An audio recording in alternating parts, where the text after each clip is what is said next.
अस्सलाम वालेकुम YouTube family, उम्मीद है आप सब लोग खैरियत से होंगे।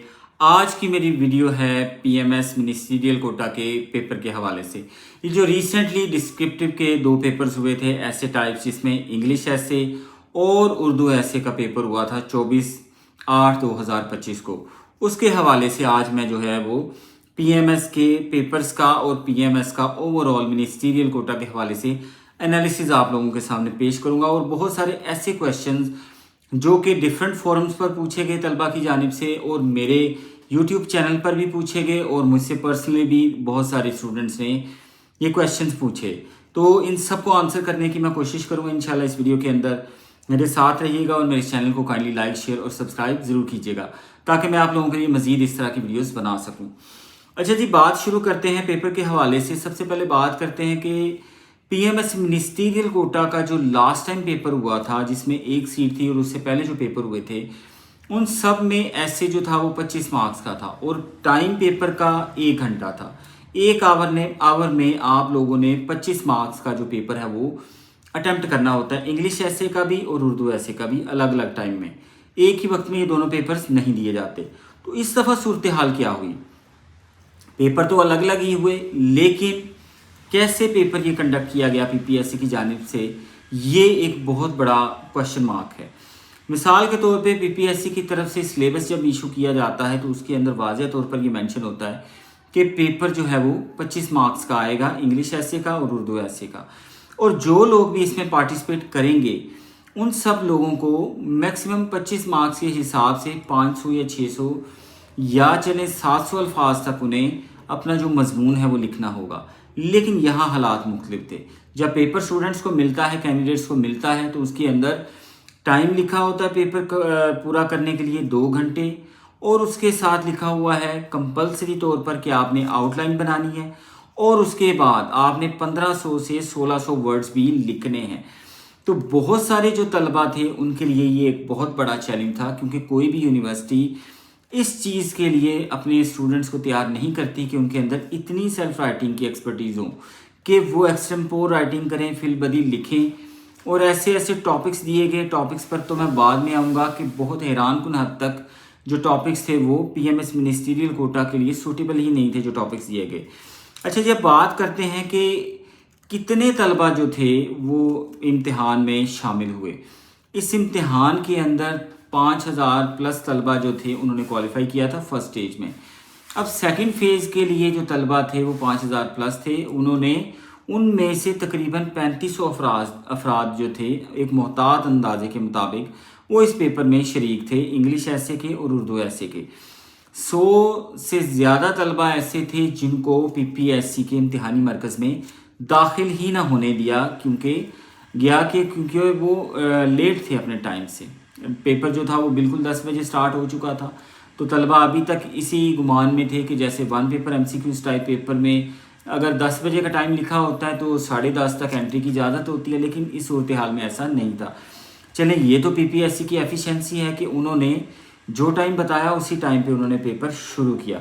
अच्छा जी, बात करते हैं वर्ड लिमिट्स की। बहुत सारे तलबा इस वजह से परेशान हैं, बहुत सारे पीएमएस मिनिस्ट्रियल कोटा के कैंडिडेट्स इस वजह से परेशान हैं कि उन्होंने 1600 या 1700 अल्फाज या 1500 अल्फाज का पेपर नहीं लिखा, बल्कि 800 से 900 या 600 700 अल्फाज उन्होंने तहरीर किए।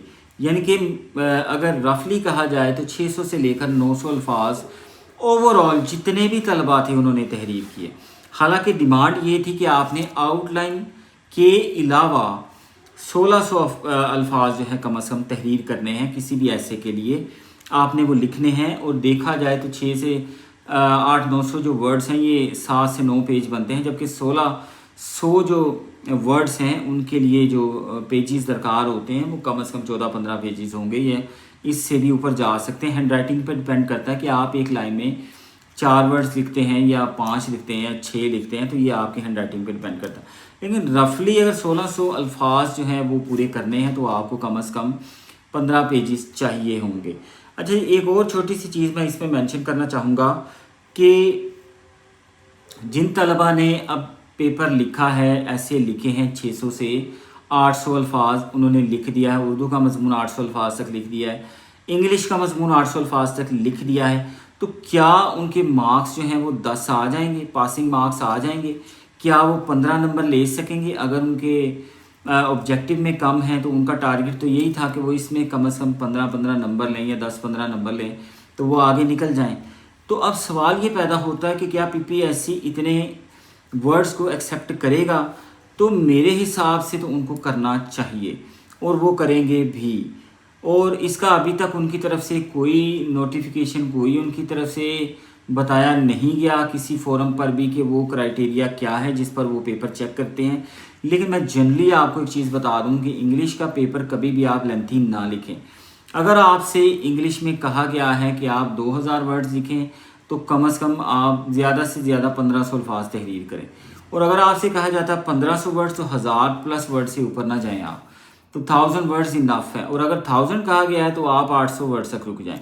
اس کی بہت ساری وجوہات ہیں، میری بہت سارے کینڈیڈیٹ سے بات چیت ہوئی، ان لوگوں نے یہ بات کہی کہ جن بھی لوگوں نے، میں ان کی بات کر رہا ہوں جنہوں نے یہ پیپر دیا ہے اور جنہوں نے 16 پیجز لکھے ہیں، ان کا یہ کہنا تھا کہ جی ہم نے لکھ تو لیا لیکن گرامر کا کوئی دھیان نہیں رکھا، اس کے بعد دوسرے نمبر پر سپیلنگ مسٹیکس ہو رہی تھیں، اس کا کوئی دھیان نہیں رکھا، کسی کا کنکلوژن رہ گیا، کسی کی کوٹیشن غلط ہو گئی، کسی نے کچھ غلط کیا۔ تو کہنے کا مقصد یہ کسی کی آؤٹ لائن جو تھی اس کے مطابق مضمون نہیں چل رہا تھا، تو گڑبڑ ہوتی گئی اس حساب سے۔ تو جن لوگوں نے بھی بہت لینتھی مضمون لکھا ہے ان کی غلطیاں بھی اس حساب سے بہت زیادہ ہوں گی۔ شارٹ لکھنے والوں کے لیے اچھی خبر یہ ہے کہ ان کی مسٹیکس کم سے کم ہوں گی۔ اگر تو لانگ لکھا ہے اور مسٹیکس بھی نہیں ہیں تو بہت اچھی بات ہے، ویل اینڈ گڈ، آپ کے نمبر بہت اچھے آنے کے چانسز ہیں، لیکن فیل وہ لوگ بھی نہیں ہوں گے انشاءاللہ جن لوگوں نے شارٹ لکھا ہے۔ یہ چیز میں آپ کو کلیریفائی کر لوں، رزلٹ آ جائے گا انشاءاللہ، آپ لوگ بھی دیکھ لیں گے۔ شارٹ لکھا ہو لیکن صحیح لکھا ہو، گرامیٹیکلی کریکٹ ہو، سپیلنگ مسٹیکس نہ ہوں، اردو میں املا کی غلطیاں کم سے کم ہوں، اور آپ نے جو خیالات ہیں وہ بالکل آپ کے کمپیکٹ ہوں، بالکل اگینسٹ نہ گئے ہوں مضمون کے، آپ کے نمبر بہت اچھے آئیں گے انشاءاللہ۔ اچھا جی، اس کے بعد یہ آئی ہوپ کے پوائنٹ کلیئر ہو گیا۔ اس کے بعد ایک بہت امپورٹنٹ پوائنٹ یہ ہے کہ بہت سارے جو طلبہ ہیں انہوں نے آؤٹ لائن ہی نہیں بنائی پیپر میں۔ کچھ لوگوں نے انگلش ایسے کی آؤٹ لائن نہیں بنائی، کچھ نے اردو کی نہیں بنائی، کچھ نے دونوں ایسیز کی آؤٹ لائن نہیں بنائی۔ تو میں ایک چیز آپ لوگوں کو بتا دوں، آؤٹ لائن کمپلسری تھی، اس نے کہا ہوا تھا ایگزامینر نے کہ جی آپ انگلش ایسے میں بھی آؤٹ لائن بنائیں اور اردو ایسے میں بھی بنائیں، لیکن میں ایک چیز آپ کو بتا دوں، اگر آپ نے ایسے ٹھیک لکھا ہوا ہے تو آؤٹ لائن کا ایک آدھا ہی نمبر ہوگا، باقی سارے نمبر مضمون کے ہیں۔ آؤٹ لائن سے صرف یہ ہو جاتا ہے کہ پتہ ایگزامینر کو یہ چل جاتا ہے کہ اس کے پاس اچھا یہ آئیڈیاز ہیں جن کو آگے یہ ایلیبوریٹ کرے گا، اور وہ پھر اس سے ریلیٹ کر لیتے۔ تو جو لوگ ڈائریکٹ مطلب کنکلوژن اس کا وہ لکھ لیتے ہیں، مضمون لکھ لیتے ہیں، ان لوگوں کے لیے پھر اتنا مسئلہ نہیں ہوتا کہ وہ مطلب آؤٹ لائن کو بار بار دیکھیں، اس کے مطابق بنائیں۔ لیکن ایگزامینر اب اس چیز کو کیسے اپروچ کرتا ہے، میرے حساب سے آؤٹ لائن کے اتنے زیادہ مارکس نہیں ہیں، تو ڈرنے کی ضرورت نہیں ہے جن لوگوں نے نہیں بنائی۔ جنہوں نے بنائی ہے بہت اچھی بات ہے، ان کو بنانی چاہیے تھی کیونکہ لکھا ہوا تھا، نہیں بنا سکے کوئی بات نہیں، آپ کو اس وجہ سے فیل نہیں کیا جائے گا یا آپ کے پیپر کی مارکنگ نہیں ہو سکتا ہے کہ نہ کی جائے، ایسا نہیں ہوگا، پیپر کی مارکنگ کی جائے گی اور آؤٹ لائن والے پورشن کو اگنور کر دیا جائے گا اگر آپ نے نہیں لکھا، ایک آدھا نمبر کٹ جائے گا، وہ میٹر نہیں کرتا۔ اچھا جی، اس کے بعد بات کرتے ہیں کہ کیا آؤٹ لائن کے بغیر پاس ہو جائیں گے۔ یہ چیز میں بتا چکا ہوں کہ جی بالکل آپ ہو سکتے ہیں آؤٹ لائن کے بغیر پاس۔ اس طرح سی ایس ایس کے پیپروں میں بھی لوگ پاس ہوئے ہیں، پی ایم ایس کے پیپروں میں بھی لوگ پاس ہوئے ہیں، تحصیلدار کے پیپروں میں بھی بغیر آؤٹ لائن کے پاس ہوئے ہیں۔ تو یہ 25 نمبر کا مضمون ہے، تو اس میں ایسا کوئی پہاڑ نہیں ہے، آؤٹ لائن آپ ہو سکتے ہو آؤٹ لائن کے بغیر پاس، یہ کوئی بڑی بات نہیں۔ اور بہت سارے لوگ بتائیں گے بھی کہ وہ آؤٹ لائن انہوں نے لکھی ہی نہیں تھی یا آدھی ادھوری رہ گئی تھی پھر بھی وہ پاس ہو گئے، تو یہ اتنا میٹر نہیں کرتا۔ اچھا جی، اس کے بعد بات کرتے ہیں، بڑا امپورٹنٹ کویشچن یہ ہے کہ ایکسپیکٹڈ مارکس کیا ہو سکتے ہیں۔ میکسیمم نمبر مضمون کے اندر جو ہے نا انگلش ایسے میں وہ آ سکتے ہیں آپ کے 16 سے 17 نمبر میکسیمم، اگر کسی بندے نے لینتھ بھی پوری کر دی، آؤٹ لائن بھی بنا لی، اس کے بعد اس بندے نے گرامیٹیکلی مسٹیکس بھی بہت کم کی، چوائس آف دا ٹاپک بھی بہت اچھی تھی، اس کے بعد جی اس نے اپنے آئیڈیاز بھی صحیح طرح سے انکلکیٹ کیے، تو اس کے نمبر بہت اچھے آئیں گے، 16 نمبر آ جائیں گے، بڑے آرام سے آ جائیں گے۔ جن لوگوں نے بہت نارمل لکھا ہوا ہے، جن لوگوں نے گرامیٹیکل مسٹیکس نہیں کی، اسپیلنگ کی غلطیاں نہیں کی، कम से कम गलतियां की हैं, जिन लोगों ने अच्छी तरह से अपने आइडियाज़ को प्रेजेंट किया है, मुनासिब सी आउटलाइन भी बना दी है, उन लोगों के नंबर जो हैं वो 11, 12, 13 इस रेंज में आएंगे। तो 3 नंबरों का ही फ़र्क पड़ेगा जो हाईएस्ट मार्क्स होंगे। उर्दू में भी सेम इसी तरह से है। उर्दू लिखने वाले बहुत सारे तलबा इस वजह से भी परेशान है कि जी हैंड राइटिंग बहुत गंदी आई, हैंड राइटिंग लिखा ही नहीं जा रहा था, वहाँ पे तो बड़े मसाइल थे, इस वजह से भी शॉर्ट लिखा क्योंकि लिखा ही नहीं जा रहा था, बड़ी देर बाद लिखने बैठे हुए थे। तो ये मैं आपको बता दूं कि कंपेटिटिव एग्ज़ाम्स के अंदर हैंड राइटिंग इतने मायने नहीं रखती। ये बात दुरुस्त है कि स्कूल के अंदर, कॉलेजेस के अंदर बहुत मायने रखती है, लेकिन कंपेटिटिव एग्ज़ाम्स के अंदर सिर्फ और सिर्फ कंटेंट मैटर करता है। तो कंटेंट अगर आपका सही है तो हर चीज़ ठीक है। उर्दू में भी आप परेशान ना हो, वो भी इंशाल्लाह अगर आपने सही लिखा है, या फिर बार बार आपको एक बात कह रहा हूँ, ग्रामेटिकली आपने करेक्ट लिखा हो, ग्रामर की यानी कि सेंटेंस की गलती ना हो। अंग्रेज़ी में सीधा सीधा सा कुलिया है कि सब्जेक्ट वर्ब ऑब्जेक्ट, इस हिसाब से आपने लिखना है। आप हेल्पिंग वर्ब का यूज़ करें, आप किसी भी ज़माने के इस्तेमाल करें, जैसे भी आप लिख रहे हैं आप उसको सही फ्लो में लिखें, कोई रब्त तो होना चाहिए आपके लिखे हुए में, इंशाल्लाह सब कुछ ठीक हो जाएगा। तो एक्सपेक्टेड मार्क्स जो हैं वो, जिन्होंने 800 से 900 अल्फाज लिखे हुए हैं, 8 से 9 पेज फिल किए हुए हैं, उन लोगों के एक्सपेक्टेड मार्क्स जो हैं वो 12-13 नंबर हैं, और जिन लोगों ने 16 पेज फिल किए हैं लेकिन सही लिखा हुआ है तो नंबर 15-16 से तजावज़ भी कर सकते हैं, क्योंकि बहरहाल उसने कहा हुआ था कि जी आपने कम से कम 1600 अल्फाज लिखने, तो ये मैटर करते हैं लेकिन बहुत ज़्यादा मैटर नहीं करते। इस वजह से कोई बंदा फेल नहीं होगा, ये मैं आपको पहले बता रहा हूँ कि एक बंदे ने बहुत लेंथी लिखा है, एक ने शॉर्ट लिखा है, शॉर्ट वाले ने ठीक लिखा है वो पास होगा, लेंथी वाले ने सही नहीं लिखा वो फेल हो जाएगा। अच्छा जी, उसके बाद कि ये रिज़ल्ट कब तक आ जाएगा, मैंने लास्ट वीडियो में आपको बताया था, जिसको आप लोगों ने बहुत पसंद किया उस वीडियो को, उसके कंटेंट को। मैंने कहा था कि 1 महीने के अंदर अंदर इसका रिज़ल्ट आ जाएगा, 1 से 1.5 महीने के अंदर अंदर।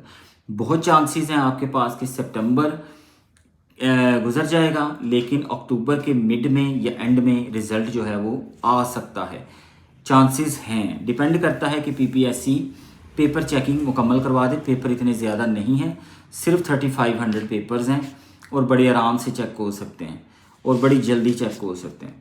तो ये रिज़ल्ट है। अच्छा जी, एक और चीज़ बता दूँ आपको कि 75 तो सिर्फ पासिंग मार्क्स हैं, यानी कि आपको 75 क्रॉस करने हैं मेरिट में जाने के लिए, क्योंकि 105 लोग जो हैं वो टोटल कॉल होंगे। बाज़ दफ़ा ये भी होता है कि पूरे लोग कॉल भी नहीं होते, मतलब ऐसे में ही बहुत ज़्यादा छांटी हो जाती है, बहुत ज़्यादा रिजेक्शन हो जाती है कि जितनी सीटें होती हैं उसके अगेंस्ट, एक सीट के अगेंस्ट 5 बंदे कॉल भी नहीं होते। ये भी मैं आपको बता दूँ। तो हो सकता है कि अल्लाह करे कि मैक्सिमम लोग इसमें पास हों, पीपीएससी अपना क्राइटेरिया चेंज करे, लोगों को इंटरव्यू के बाद एक मेरिट लिस्ट बने और उसमें जो बेस्ट लोग हों वही आके आएंगे, 2100 लोग होंगे।